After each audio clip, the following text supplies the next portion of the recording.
श्रीधाम वृंदावन में यमुना जी का स्वरूप जैसा होना चाहिए वैसा नहीं है। बात को ध्यान से सुनिएगा, कथा में भले ही ध्यान नहीं लगाइएगा, लेकिन इस विषय को सुनिए।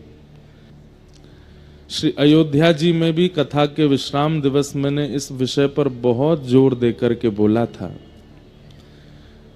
कृष्ण जन्मभूमि के लिए खूब आवाज उठाई जा रही है, खूब बोला जा रहा है, राम मंदिर बन गया, हमें अब कृष्ण जन्मभूमि चाहिए, बहुत अच्छी बात है, हमारा समर्थन है। लेकिन श्री ठाकुर जी को अति प्रिय व्रज वृंदावन में जो 4 वस्तु हैं, उनमें से पहले हैं श्री गोवर्धन नाथ गिरिराज जी, दूसरी हैं वृक्ष यानी कि वन, तीसरा है रज और चौथा है श्री यमुना जी। और इन चारों को ही आप वृंदावन जाकर के देख लीजिए, चारों की ही स्थिति हम लोगों ने खराब कर रखी है। गिरिराज जी का स्वरूप भी बिगड़ रहा है, इस गिरिराज जी का स्वरूप बिगड़ता जा रहा है। वहां कूड़ा कचरा आदि सब गिरिराज जी पर डाल दिया जाता है। कई बार 84 कोस परिक्रमा लगती हैं तो यात्रीगण सुबह सुबह जो स्नान आदि और बाकी सब क्रियाओं का क्रम है वो गिरिराज जी की तलेटी में ही कर देते हैं।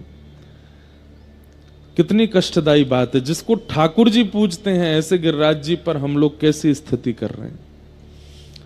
वृक्षों की तो पूछिए ही मत। वृंदावन अब वृंदावन नहीं है, बिल्डिंग वन हो गया है।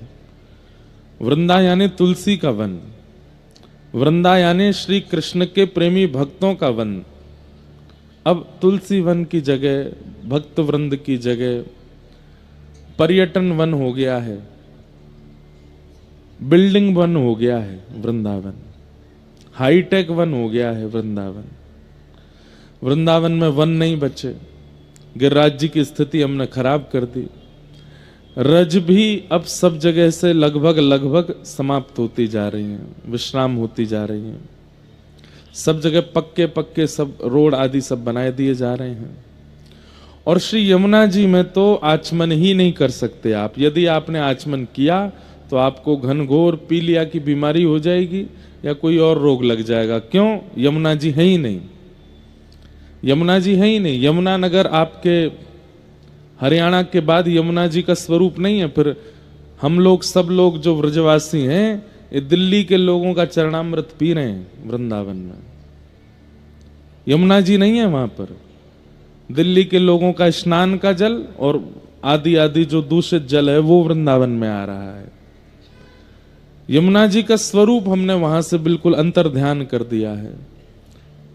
हम ज्यादा कथा के अलावा कोई और बात करते नहीं कथा में, लेकिन अब लगता है कि युवा इतने सुनते हैं, इतनी हमारी बात मानते हैं, हमारी कथा का पालन करते हैं, तो इस बात का पालन करें। हम सब मिलकर के ठाकुर जी से नहीं, अब सरकार से प्रार्थना करें कि वृंदावन में यमुना जी लाइए, कृष्ण जन्मभूमि आ जाएगी, पहले यमुना जी का आना आवश्यक है। राम जन्मभूमि बनी है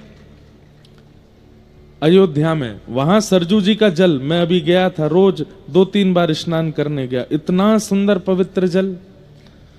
सरजू जी हैं इसलिए राम लला आ गए, काशी में गंगा जी हैं इसलिए विश्वनाथ प्रभु आ गए। लेकिन वृंदावन में यमुना जी नहीं आई हैं। हम लोग इन्हें सामान्य नदी क्यों मान रहे हैं? पटरानी हैं, ये ठाकुर जी की स्वरूप शक्ति है। मथुरा में जब ठाकुर जी का जन्म हुआ, सबसे पहले कारागृह से बाहर निकलते ही गोकुल जाने से पहले ठाकुर जी का स्वागत किसने किया? श्री यमुना जी ने किया। यमुना जी को स्पर्श देने के बाद गोकुल में प्रवेश करते हैं ठाकुर जी। आज उन यमुना जी का स्वरूप देखिए वृंदावन में, बिल्कुल काला पानी है यमुना जी का। आप स्नान तो छोड़ दीजिए, पान भी नहीं कर सकते। ऐसी यमुना जी का स्वरूप कर दिया गया है। जिस यमुना जी के तट पर ठाकुर जी विहार करते हैं, उन यमुना जी का स्वरूप ही नहीं बचा है। हम ये नहीं कह रहे हैं कि यमुना जी क्रोध में आकर के ऐसा कर रही हैं, पर कहीं ना कहीं वो पीड़ा में तो हैं। और कब से हैं? 10 साल 20 साल हो गया यमुना जी का पवित्र जल नहीं है। इसलिए हमारी प्रार्थना है कि श्री यमुना जी के शुद्धिकरण पर आप सब लोग भक्त वृंदावन जाके आवाज उठाया कीजिए, प्रार्थना कीजिए कि श्री यमुना जी का जल पुनः व्यवस्थित हो, स्नान करने योग्य, पान करने योग्य हो। यमुना जी सुव्यवस्थित और सुंदर हो जाएंगी तो वृंदावन का सब रूप, सब स्वरूप, सब मंगल में हो जाएगा। जब घर की रानी ही दुखी है तो घर के बाकी लोग प्रसन्न कैसे रहेंगे? वृंदावन की रानी, महारानी श्री यमुना जी हैं। और एक बात आपको बता दूं, श्री यमुना जी में और किशोरी जी में कोई भेद नहीं है। किशोरी जी का ही जल